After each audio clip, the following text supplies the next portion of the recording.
600 বছরেরও বেশি পুরনো হাওড়া শহর নাকি দেশের সবথেকে নোংরাতম শহর।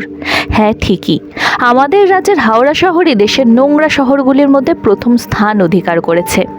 সম্প্রতি কেন্দ্র সরকারের দ্বারা প্রকাশিত স্বচ্ছ সার্ভেক্ষণ রিপোর্টে এমনই তথ্য সামনে এসেছে। হাওড়া শহরের মূল সমস্যাগুলি হলো ওভার পপুলেশন, অত্যাধিক জনঘনত্ব, ময়লা ফেলার সঠিক জায়গার অভাব, ভীষণ বাজে ড্রেনেজ সিস্টেম, অত্যাধিক খারাপ ওয়েস্ট ম্যানেজমেন্ট সিস্টেম ইত্যাদি।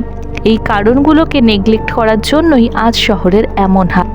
হাওড়ার পরেই রয়েছে কল্যাণী, মধ্যমগ্রাম, কৃষ্ণনগর, আসানসোল, রিষড়া, বিধাননগর, কাঁচরাপাড়া, কলকাতা ও ভাটপাড়া শহর। এই শহরগুলি হয়েছে দেশের প্রথম 10টি নোংরা শহর। সরকারি উদ্যোগের পাশাপাশি সাধারণ মানুষ যদি সচেতন হয়ে না এগিয়ে আসে, তবে এই সমস্যার কোনো সমাধানই হবে না এবং আমাদের রাজ্যও কখনো বেরোতে পারবে না এমন র্যাঙ্কিং থেকে। আপনাদের কি মতামত? কমেন্টে জানান।